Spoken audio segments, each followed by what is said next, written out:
at Hearts of Oak. Thank you so much for your time. Thanks for having me. Not at all. We'll just jump in. It's been nearly 25 years since you started InfoWars. And I wonder what moved you. I mean, what was your assessment of what was available and why did you decide to actually start something? Well, Wikipedia says InfoWars started in 1999. That's not true. I got the website in 1997, but it says it was registered in 99. That's not right.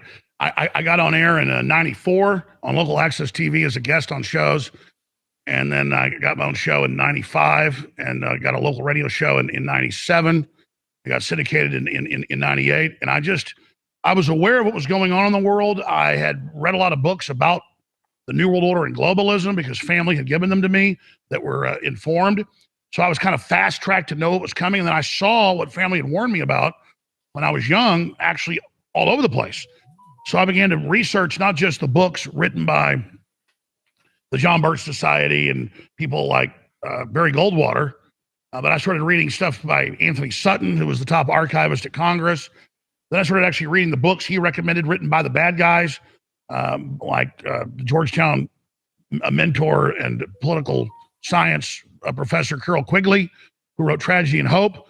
So when I was about 18, I read that 1,100-page book that described the entire way they control the world and how U.S. intelligence had merged with British intelligence after World War II. Now they were establishing a planetary government and what they wanted to do and how they wanted to break up the family and basically create a form of communism for the public, but robber baron fascism at the top for the big corporations. And really like the 1970s movie Rollerball, where there's a corporate elite that rule the planet and they are above the law. And even if you're a champion rollerballer like James Caan is, the executive wants his wife just to execute the power and takes her and she has to marry him. And there are no nation states in the future. There's only mega cities, which the globalists say they're going to end the nation state and only create these city states like we see with the Vatican or the city of London inside London or Israel. That's really the model, or what they're setting up in Saudi Arabia, they call the line. They're setting up several other sovereign cities within Saudi Arabia. So that's really the model where they're all exempt, we're all made poor, and then a big UN World Peace Force controls things, we're all disarmed. It's really a dystopic system they're establishing and building. So I learned about it when I was young. It was kind of background noise. But then by the time I got out of high school and saw it actually happening, then I decided to make it my life's destiny to fight these people. And I really innately believe in humanity, was betting on humanity, that this was the next big authoritarian, totalitarian threat to humanity. And I knew that communism and Nazism have been spinoffs of this very group in their own writings. And so I really felt threatened by it and a sense of destiny that I was going to battle them, because I could see what they wrote about in the 50s was done by the 70s. What they wrote about in the 70s was completed by the 90s. And so I was sitting there in the 90s reading their horrible plans for Agenda 2020, which they basically almost got done, but are a little bit behind, maybe 5-10% behind on. But they basically got most of what they wanted, very ambitious strategy by 2020. Then I, of course, saw their Agenda 2030 program that is just absolutely like beyond Hitlerian. And you've got the WEF head spokesman saying you're useless eaters, quoting Hitler, but it's okay because he's Jewish. I mean, it's just totally bizarre. And just the future's not human. Cyborgs will rule by 2047. You will eat bugs. You will like it. We won't have cities. We'll have communes by 2030. We're going to depopulate you by 90%. I mean, I shudder to think how they're going to try to get their goal by 2030. Their program is falling apart. They're behind schedule, but they only accelerate it each time they get behind. And when faced with such a dystopian movement, the average person has a learned helplessness, a normalcy bias, kind of a Stockholm syndrome thing where people just go, this can't be real. I'm just choosing to not believe this. But I will assure you, ladies and gentlemen, all you got to do is watch a WEF event or read their transcripts. And when you read it, it's so diabolical, it's so Lex Luthor that it's hard to fathom it. But it's hard to believe that World War II happened and that, 25 million Russians died and 24 million Germans died and that Hitler ran around and killed tens of millions of people. It's just, but it happened. And we've lived in the West kind of sheltered by the Renaissance and by the fumes of Christianity. But those fumes have now run low and the fires of liberty have gone out, and tyranny is exploding again. But historically, once the tyranny explodes and lifts its ugly head, there's always a renaissance against it. So we are in a do or die situation right now. Well, I watched America Destroyed by Design quite a while ago, and then had rewatched it, and it actually intrigued me that you were calling out the Communist China. You're also calling out the Trilateral Commission, the Bilderbergs. I mean, how has it taken like a decade after, at least, for most conservative voices to actually understand that China is a threat, and even just more recently, the Trilateral Commission, which isn't really on anyone's radar? Well, you're right. I mean, if you look at the Trilateral Commission and the CFR, the Royal Institute of International Affairs, and the Politburo of China, there's a couple hundred men and a few women that run the planet. And they're Europeans and they're Asian. And there's a few Latin Americans and a few Africans. But it's mainly European and Asian. And they are a eugenics cult. And they want live-assisted technology. And they do not believe in the public having a future. And they're extremely dystopic. I mean, they believe in a dystopic program for humanity. They believe in collapsing civilization and then using that reorganization to launch a new form of civilization, a technocracy after that. And I can see their elitist point. It was a lot of aimless people and there's a lot of resources getting used, but who puts them in charge of making those decisions? And I think the public should be told this is happening to them, that sperm counts are down 90%, that they're knowingly allowing industrial chemicals into the food chain that do give us cancer and do make us infertile, and that they brag about how they did that. So they put Trojan horses, not just in the cell phones to listen to us and track us. They've got Trojan horses in the GMO crops to sterilize us. And it's not just that it's, but not, they're not just neglecting us. They are doing this by design. And so you talk about the Trilateral Commission set up by Zbigniew Brzezinski and David Rockefeller in the mid-1970s. It was a super management group, basically like a finance arm of the Bilderberg Group, which is the very top, basically the same members, to then coordinate the roundtable groups below them to a better level. So absolutely, the Trilateral Commission is right at the top. But again, if you see who's on the National Security Council of countries, and you see who's on the UN Security Council, and you see who's, the heads of the central banks, it's a couple hundred people. And then on the steering committees, it's about 20. So if Campbell wrote the book, The Committee of 300.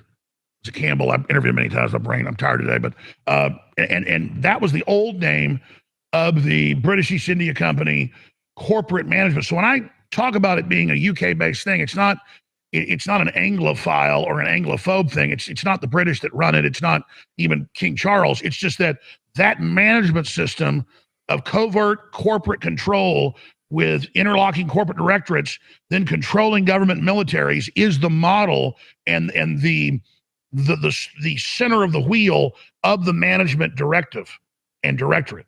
And so that's what it is. It's the British Empire merged with the U.S. Empire, but not to make the empire for freedom or the people. It exploits the people of North America. It exploits the people of the UK. It exploits the people of Australia and Canada and everywhere. And it is a system that is in competition with the Renaissance and with productivity and with the Christianity, real Christianity, not corporate Christianity. And so that's why it's at war and has to bring down the first world. They're not bringing down the first world to raise the third world. They're lowering the first world so people never aspire to that again.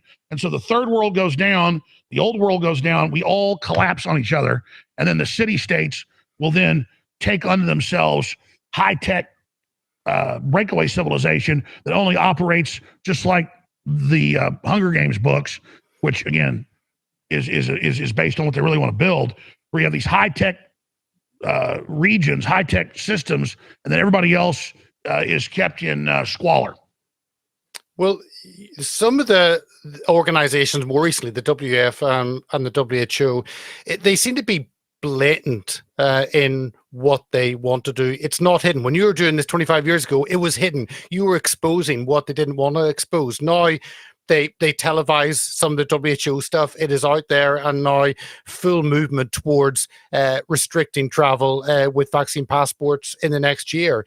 How has that moved away from that being blatant and open from being hidden? Well, that's what's so frustrating about this is I was just successful at getting this out to a large audience. I certainly did not develop much of the research. I mean, I've gone out and covered things myself and done and you know gotten the latest info. But I mean, there was a hardcore group of people around the world, mainly who'd worked in military and intelligence, who was read into this and decided to say, I'm not going to be part of this.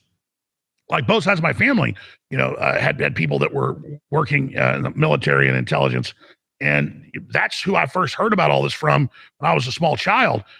And then it was just background noise. So, you know, the fact that I knew about this and then they would deny it existed and say I made it all up and Alex Jones is the guy that came up with this as you know, been a narrative for many years.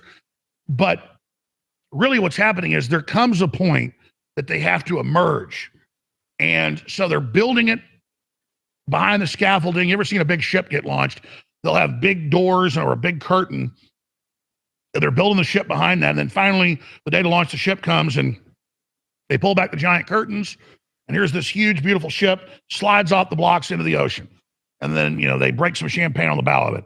And so in the last decade, really, they pulled back the curtain, showed us the ship, and said, but it's good.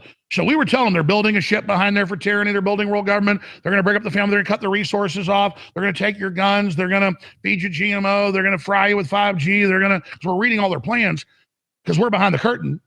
And then they realize at a certain point, Toto can pull back the curtain. If they kept denying it while it's out in the open, that would just give us more credibility.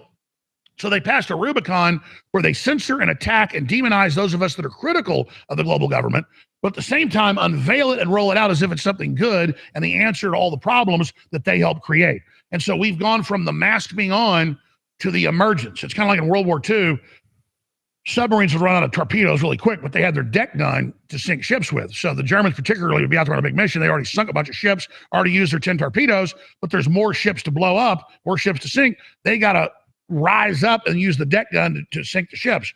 And so that's what they've done is the submarine has emerged and is shooting at us right now and saying it's shooting at us and saying to the intelligent people, resistance is futile. You better roll over right now. Nobody can stop us. The future's not human. You better join us. And a lot of people are going, whoa, this is real. What do I do to get on board? And then a lot of other people that were asleep just go, nothing you can do. And then those of us that knew we could stop it are saying, see, we warned you. But it doesn't take a majority to stop this.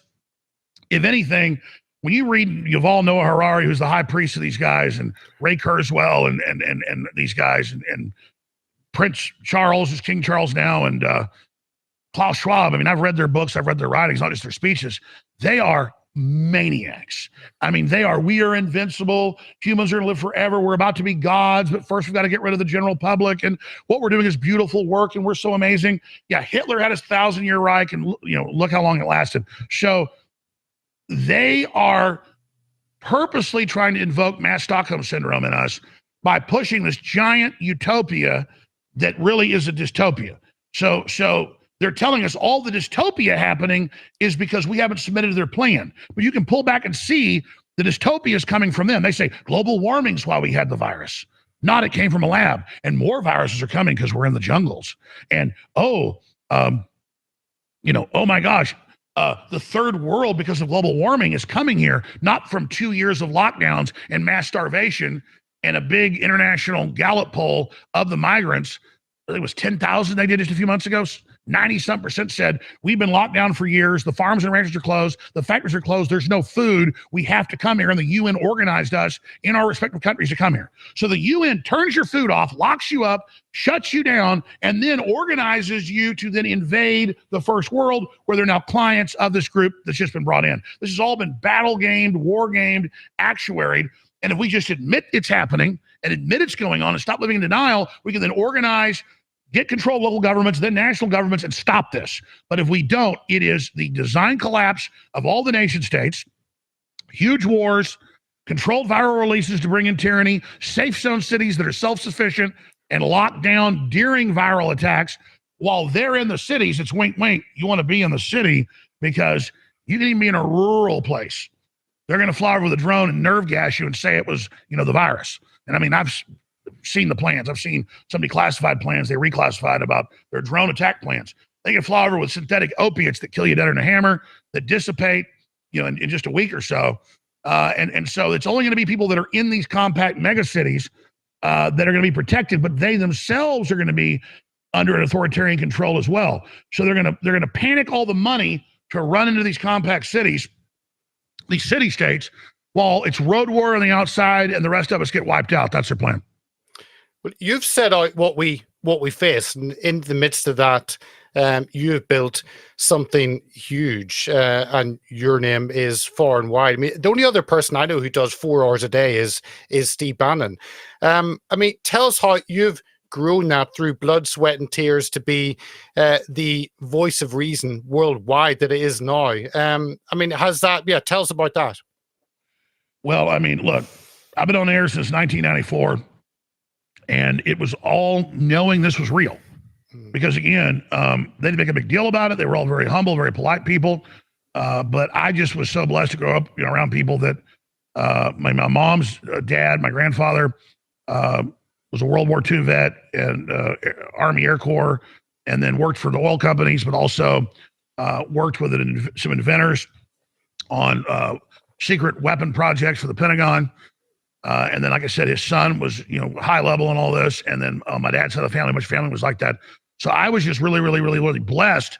And they were patriots, and they didn't like the way it was going. So I'm sitting around the dinner table when I'm 3, 4, 5, 6, 7, 8, 9, 10 years old. By the time I was like 12 or 13, they didn't really talk about the stuff in front of me because, this is all secret stuff they were talking about. But they act like kids aren't kids. They're not listening. So I was knee high to a grasshopper, listening to all this stuff and just, being blown away by it. And then I kind of became a teenager and chased girls and kind of forgot about it. And then I went to community college, decided I wanted to go to college. And it was all just, America's horrible. Communism's good. We're going to get your guns. White people are bad. And I'm like, well, this is everything I got warned about. I was like, I better do something about this. And so that was it. And then I just like, Access TV is a place. Because I tried to get jobs in radio and they said no. And I tried to send in tapes of me doing a show. And I mean, this one I'm like 18, 19. And it didn't discourage me. And I remember when I was 18, I sent that they were having a contest to hire a new talk show. So I ended up hiring Jeff Ward, but a former NFL kicker, friend of mine now. And I'm 18 or 19. I guess it was about 18. They have a contest because they'd gotten rid of their other talk show host. In fact, the new company bought it. They fired everybody, or most of the people. And they said, send in your tapes. And so they would sit there and play like 5 minutes of a tape of somebody being a talk show host. And they played mine. And the guy said, you want to be in show business? Alex Jones, you'll never be in show business. And of course, that guy that was there doing it, he had come in to run the contest, but he wanted the job. He didn't get it, which was funny. And then I'm sitting there watching Access TV and I'm watching documentaries for the John Birch Society. And I'm like, I've heard every bit of this. And they're playing like Welch tapes and senator tapes and stuff out of Congress. And there were people re-airing the Iran-Contra hearings with Oliver North and all this stuff. So I just got fascinated at like 19 on Access TV. And because Access TV started here in Austin. It had 3 channels. It had all these leftist professors too that were like old time left. So they were putting on documentaries about the CIA and Vietnam and the New World Order and, Kennedy assassination. So I'm sitting there. I mean, it was like half the stuff on the channel. It was either old women doing aerobics and like churches or gardening shows. They had some comedy shows too. Or it was probably 30, 40% conspiracy. And it was the best stuff there was. It was all like real. It wasn't UFOs and Bigfoot. It was like, just everything. And so I sat there and watched that in between jobs I had. I sat there and watched Access TV for about 2 years. And then I went, wait a minute. I'm trying to get jobs at radio stations. And I'd gone down to community college, and the RTF they were teaching, radio, television, film, was like 20 years old. It was like a joke. So I knew that was worthless. I went and looked at the UT media department. It was even more worthless. So I said, I'm not going to go here to learn this. So I said, I'm going to go do Access TV. But I'm kind of spending 10 minutes on the history. But it is fascinating that was all able to happen. So here we are today. And we went through this process of being censored and then really attacking us and suing us and writing court cases against us. And it's kind of like in the winter, they say if you cut back rose bushes down to nothing, they come back 3 times bigger the next, in the spring. And so it wasn't fun having arms cut off and put through all this. And it's come out in Congress. I mean, they turned the CIA loose on us, Justice Department, dirty tricks. I mean, it was really amazing. It was kind of entertaining. And so the education I've got in the last 5 years with all that deep state stuff was very interesting.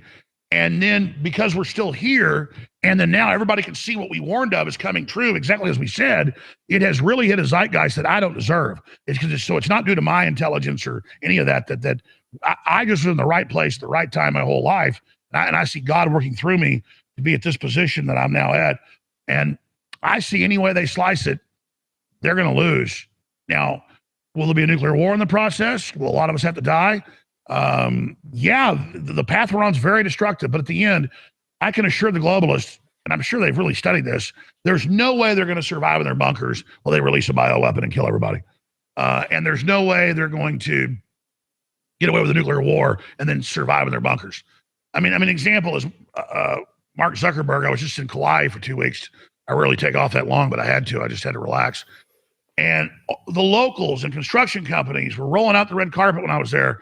And people were coming to the hotel I was at here, and I was there, and there were like major construction companies. And look at the photos. And look, I don't care if I sign a non-disclosure. You need to know he's building a submarine base. And here's photos. And they've got like these big bubble tents as big as football fields over the property with dump trucks going in and out and underground bases and all this stuff. And of course, I know the history of Kauai. It's like Cheyenne Mountain in the Pacific. It's got anti-ballistic missile systems. It's got nukes on it. It's got particle beams to shoot down, stuff in the space program.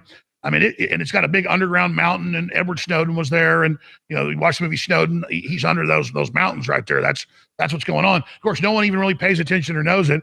Most of the locals don't even know there's a giant secret military base under there. But here's the locals just all saying, screw him.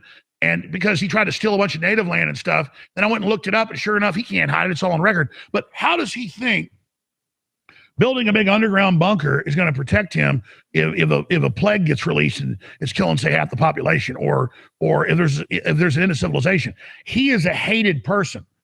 And I know he's got robots and a lot of stuff there, a lot of robot drones and things, but I'm not threatening Mark Zuckerberg. I wish him no harm. I'm just saying, how do they think armored redoubts in New Zealand, or armored redoubts in Tasmania, of all places, or armored redoubts in Kauai, or a lot of the smarter ones are setting up stuff right by the tree line and up by the Arctic in northern Canada? We're talking, an hour by jet to even a small town. Okay. So, and I mean, they are busy hiding in the middle of nowhere. And they've got research. A lot of stuff's in northern Canada. And that's for people that have been there. And because, again, they don't think people talk. They're flying in the women. They're flying in the entertainment. They're flying in the food.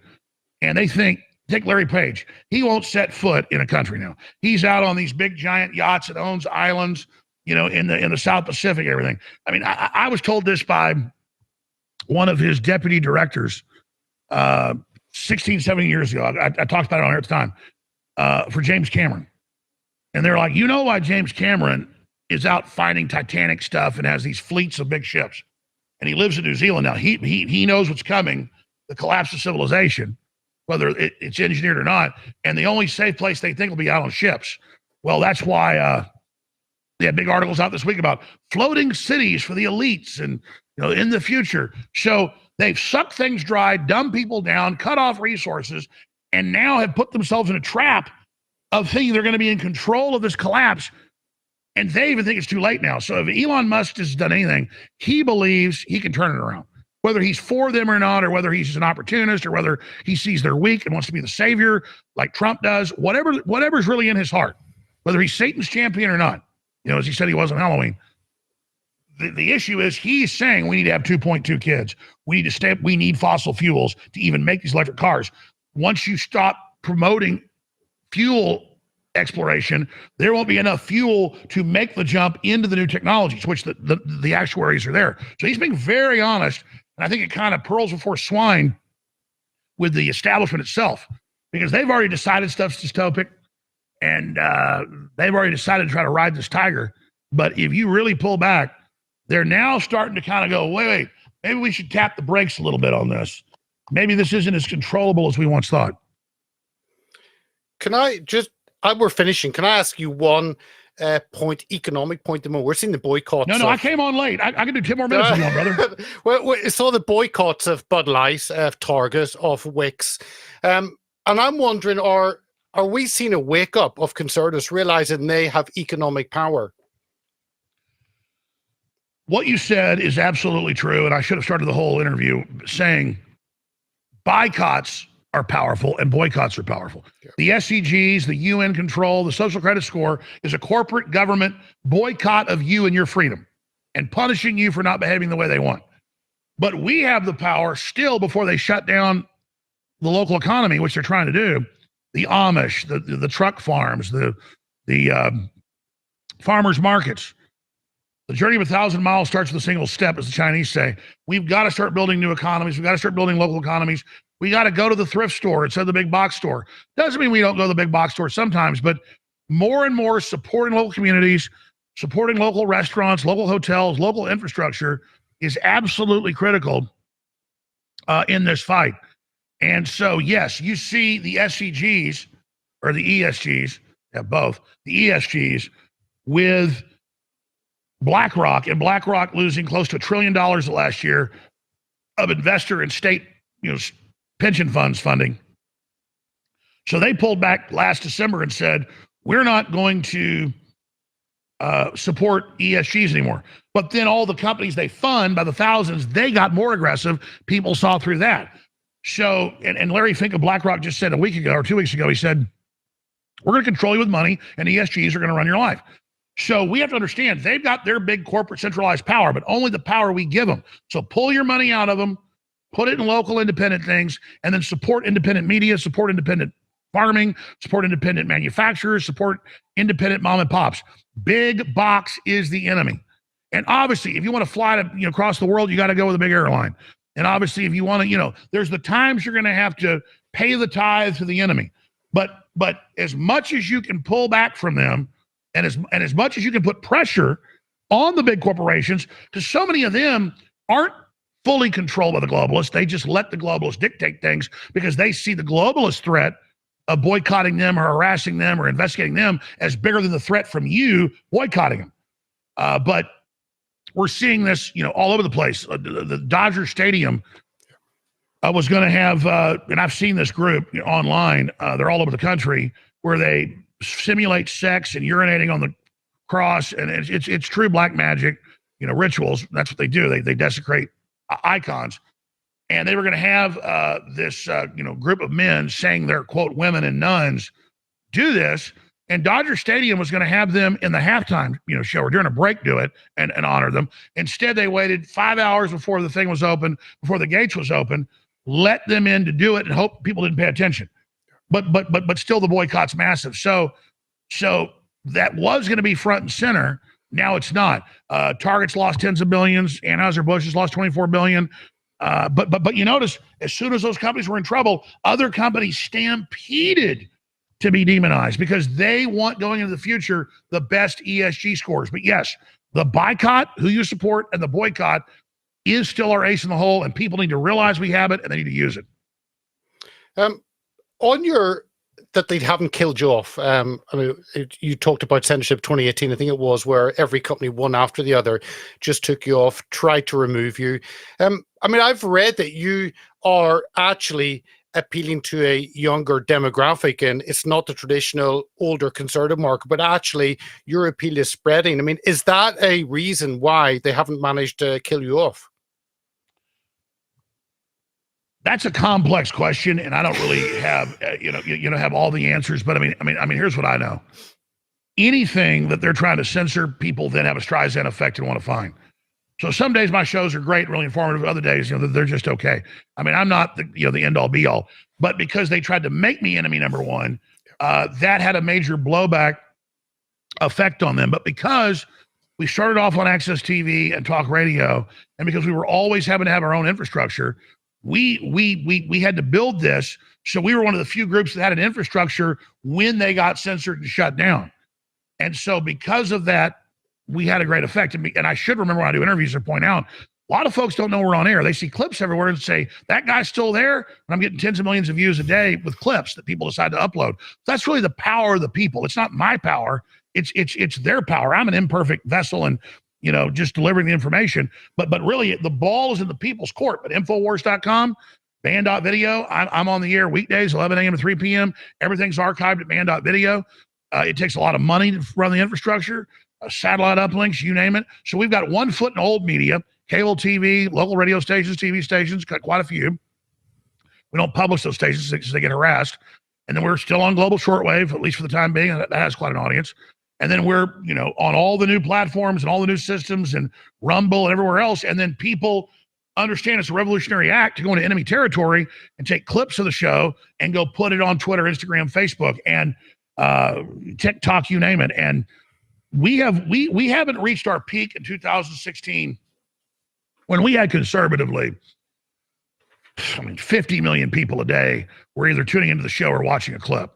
But we've come back, I'd say, to 15, 20 million a day, and it's going straight up. So that's the people. That's their excitement. And going out and finding where I said something 20 years ago and then showing a clip of the news today. And that's what's great is I never saved all my old tapes. I never, stuff got put in storage facilities and got hot and it was bad, so we threw it out. I've been firing and forgetting, so I can't even find my original Bohemian Grove tapes. Who knows where they're at? But so many other people recorded us on VHS or saved it on DVD or saved it on a hard drive that now there's this whole renaissance of Alex Jones clips and my guests. I mean, it's not just me. I'm a small part of it. It's all the great guests, and so many of them are dead now. I mean, all these amazing people that fought tyranny in such an incredible way. Jordan Maxwell and Anthony Hilders and Jerry Griffin's still alive, but they're not doing a lot of media now. And Ted Gunderson, and just the list goes on and on and on. And Charlotte Iserby and Phyllis Schlafly. I mean, just hundreds of people, Jack McClam, that are dead now, but they live on. And I get a big thrill when somebody sends me, because I don't really track this, but friends and family, people send me links all the time. So I'm like, hey, look at this with you and Jack McClam, 500,000 views on YouTube. And it's predicting the police state and the casual society from like 20 years ago. And or like, oh, here's this clip of you talking about the pedophile rings, and one day they'll have marches in the street coming to take your kids. And then it's from like 15 years ago, and then it's got a million views. And it's just like that. The exciting part is that all these people now are saying, let me check my hard drive. Do I have Alex Jones on that? And again, it's not just me. They're finding all these other trailblazers like Ron Paul and others that predicted what was going on, and they're carrying the ball down the field. And I just want to say this to viewers.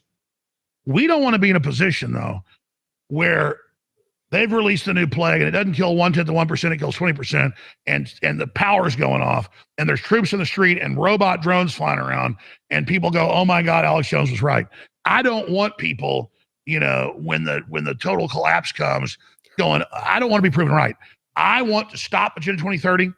I want to stabilize stuff. I want to get the globalists out of power, but stick them on an island like we did Napoleon. Because here's the deal. I'm a vengeful person, and they deserve to be executed after they're tried by a jury of their peers and convicted. But it makes them more dangerous when you put them in a corner. I really want to offer amnesty to the New World Order and just say, you're going to have your money stripped and your power stripped, and then you're going to be put on house arrest somewhere. Or, we can pick some place where you want to be. You got to stop. And I think if we give them an out like that, they may back off. But we've got to first make we can't just oppose their globalist plan, their eugenics plan, their transhumanist operation. We have to then propose a better system and an open, free market competition, egalitarian system that takes care of the little people, but bases it on competition to make us all stronger, from our weakest to our strongest, and that really opens up the technology, opens up the future. But the elite so-called elite, are threatened by all this new technology and freedom that messes up their monopolies. That's why they want to control collapse or neo-feudalism to try to get control again. And this is all an exercise of them trying to get control. I say to them, don't you see how your attempt to get control is losing control? I mean, I'll use the analogy with a woman. A woman may think you're the best guy ever, super hot. She wants a date with you, okay? And you can't believe this super hot chick wants a date with you, but she wants you. She's turned on. If you act insecure and push her and act weird and say, are you sure you want to go out and call her 10 times and do all this? You're not going to get her. But if you're nice to her and say, hey, Kate, I'll see you, it's all going to happen. And it's the same thing with the globalists. You're squeezing us, enslaving us, trying to dominate us so that you can stay in power. You're going to lose everything. And you've already lost. There's no way you're going to fix this. In fact, we may not be able to fix it. I mean, in the end, don't worry, you'll be destroyed, and we'll be able to maybe rebuild something, but it may take 100 years. It'd be much better for you right now to give up. But you can't do that unless you know how they operate, you've done the research, and you address them at that level. And believe me, you address the New World Order at a high level, and they give you a piece of BS, and you hit them back with 5 angles, and more than they even understand. They go, okay, well, why aren't you with us? You understand it. We're just trying to stabilize things. No, you're not. And so, again, they're not that powerful, folks. If they've tried to hire me 15 times, if they've offered me $100 million, all this crap before, they're not that powerful. Their grandparents ran monopolies. They got fabulously rich. They are all scared, surrounded by a bunch of yes men, and they've got some Carnegie plan to end war by getting rid of men. And then all you see is getting rid of civilization. I mean, it's totally uncool. It's not going to work. And we have to develop a plan B to this and then just say, we're not even asking you to join us. We're going to build plan B. And as everything goes to hell, people are going to know it's your plan A that didn't work and was bad. They're going to join us in plan B. So really, I've been thinking of the name of a podcast I want to launch for a while. I really think it's plan B. You know, because we've got to have a plan B, and we can't wait for them to realize that they've screwed up and give up. We have to go ahead and build it now. Alex, I massively appreciate your time. I'm hoping your cat isn't a person of interest still. Yes, it's my daughter's, my 6-year-old daughter. We had a Bengal cat, the most awesome cat ever, but it was always getting out and it got run over. And my daughter was 3, and she goes, where did Bandit go? And I said, honey, he must have moved somewhere, moved in with his family. And she said, well, I want another cat. So we got Mushu this. I didn't know how magic ragdolls were. I was talking to Joe Rogan about, well, you got ragdolls. He goes, oh, they're like dogs. They're super smart. So we get this ragdoll cat named. She names it Mushu. I named him Worm because he worms around the ground. Really cute, huge cat, beautiful, smart. The cat, without ever being trained, uses the toilet. One day I walk into the bathroom and I'm sitting there brushing my teeth, and I look over in this bathroom, stall at my house, and the cat is peeing in the toilet. I don't mean to get a gross story. So the cat is like a rocket scientist of cats. And yes, they the federal courts have questioned about it, and they may want to take it in my bankruptcy. So that's a true story. Well, we'll finish on that. Alex, it's been great having you with us. Thank you for your time today. God bless you, brother. Appreciate you. Thank you.